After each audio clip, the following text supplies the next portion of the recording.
नमस्कार मित्रों, मैं आज तनावपूर्ण माहौल के बावजूद मैं एक ऐसी शख्सियत से आपको रूबरू करवाने जा रहा हूँ, मिलाने जा रहा हूँ।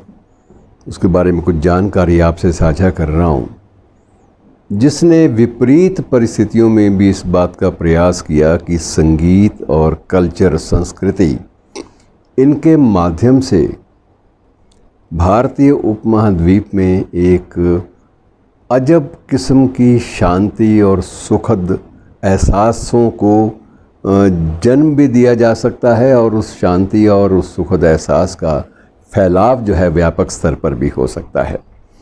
और ये एक शास्त्रीय वहाँ की नृत्यांगना है सीमा किरमानी।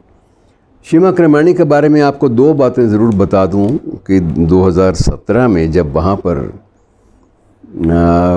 सखी शाहबाज कलंदर, तो आपने ये जिक्र कई बार सुना है दमादम मस्त कलंदर के माध्यम से, तो सखी शाहबाज कलंदर वाली दरगाह पर जब एक बम विस्फोट कुछ कट्टरपंथियों ने किया और उसमें 88 लोग मारे गए, उसके बावजूद उस दहशत भरे माहौल के कुछ ही महीनों के बाद इसने किरमानी ने फैसला किया कि मैं वहाँ पर अपना शास्त्रीय नृत्य प्रस्तुत करूँगी। और उसका ये मानना था कि जितना तनाव, जितना अवसाद, जितना दुख, जितनी पीड़ा उस विस्फोट ने वहाँ के सखी शाहबाज कलंदर के श्रद्धालुओं को दी है, मेरा शास्त्रीय संगीत, मेरा शास्त्रीय नृत्य है, उन सारे घावों पर एक मरहम का काम देगा। एक स्पिरिट देखिए आप, एक भावना देखिए। उसकी भावना ये है कि यदि कुछ एक लोगों के कारण हज़ारों की संख्या में लोग आहत हुए हैं, तो उनका जो इलाज है वो सिर्फ यही है कि उनको संगीत के माध्यम से कुछ मरहम प्रदान किया जाए, कुछ ऐसा प्रदान किया जाए जिससे उनको सुख मिले, उनका दुख घटे। और इसकी चर्चा जो है, वर्मानी की चर्चा पहले भी बहुत होती रही है, विशेष रूप से ज़ियाउल हक साहब के शासनकाल में। और उस शासनकाल में इसने जो कुछ भी वहाँ पर प्रस्तुतियाँ दी, वो सारे की सारी पाबंदियों के बावजूद वो सफल रहीं। और लेकिन परिणति यही निकली, परिणाम यही निकला कि इसको वहाँ से आना पड़ा। कराची से इसको छोड़कर मुंबई भी आना पड़ा। और उसके बाद फिर ये जब स्थितियाँ सामान्य हो गई तो फिर अपने घर की ओर चली गई। अब इसमें एक जो स्थिति जिसका मैं चित्र आपके सामने ज़रूर खींचना चाहूँगा, इसने एक हाल ही में एक नए किस्म का एक नृत्य जो है वो प्रस्तुत किया है।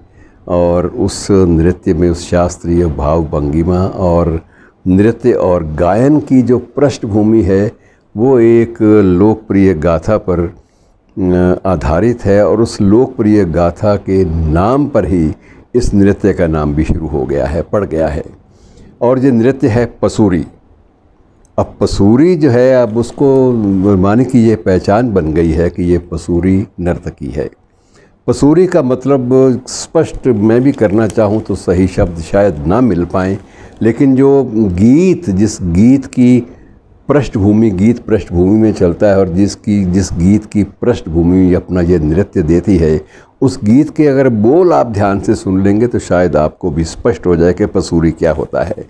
पसूरी भी एक तरह से जो होता है कि ये कैसी एक समस्या, एक पेचीदगी हमारे सामने पेश कर दी है हालात ने कि वो अग लावांगे तेरी मजबूरियां नू, अग लावां तेरियां मजबूरियां नू, तेरियां पसूरियां नू। मतलब उसकी जो एक प्रकार से जो व्याकुलता है, व्यग्रता है, उसी व्यग्रता को पसूरी कहा जा सकता है कि और उसमें आग लगाने की बात की जा सकती है कि ऐसी पसूरी, ऐसी समस्या, ऐसी विकट स्थिति, इसको आग लगा दो।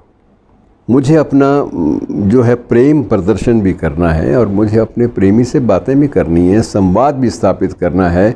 और वो प्रेमी कोई भी हो सकता है, वो रूहानी भी हो सकता है, वो सामने वाला कोई व्यक्ति भी हो सकता है। लेकिन जो संदेश है मित्रों, जितने भी सूफ़ी गायन में जितने भी वाक्य, जितने भी छंद, जितने भी पद आए हैं, सबका संदेश जो है वो रूहानियत के साथ लगा होता है।